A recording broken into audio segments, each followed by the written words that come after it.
Every 6 months, a new version of Ubuntu is released to the wild, and the latest is Ubuntu 18.10, codenamed the Cosmic Cuttlefish, and backed with 9 months of updates. But how does it compare to Ubuntu 18.04, released back in April?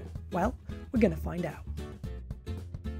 The biggest change in Ubuntu 18.10 is also the most noticeable.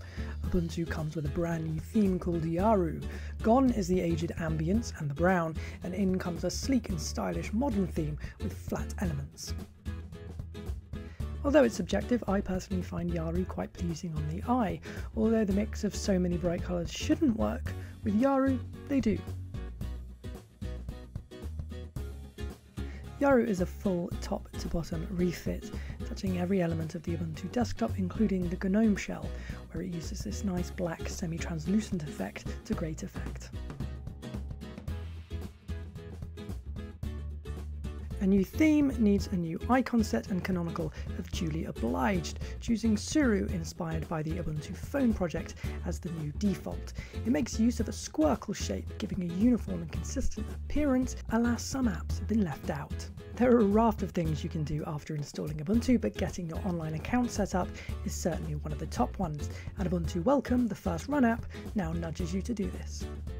Ubuntu devs have spent the last 6 months working with upstream GNOME developers to help bring down the memory usage of GNOME shell and make it more reliable and more performant on all sorts of hardware.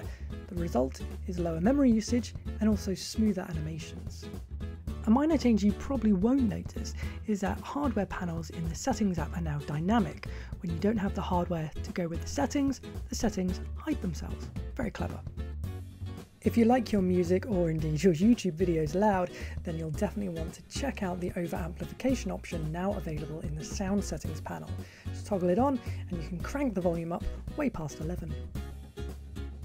Fans of Snappy, Canonical's fledgling new packaging format, will be pleased to know that they can now search for and discover beta and alpha quality software through Ubuntu software, such as the recently added Plex media server. As well as being able to change between different channels, you'll also notice that some apps now sport a tick by their uploader name so that you know the app is coming from a trusted source. Ubuntu prides itself on shipping with the very best that open source software has to offer, and you'll be pleased to hear that the latest versions of LibreOffice, Firefox and GNOME, including GNOME apps like GNOME Calendar, are all on board. In all, Ubuntu 18.10 Cosmic Cuttlefish is a pretty down-to-earth release. It's not full of major new features, but it does have some really nice improvements. I, for one, certainly appreciate the lower memory usage. For those of you rocking Ubuntu 18.04, there's little compelling reason to upgrade, but if you're brand new to Ubuntu, I can't think of a better release to get started with.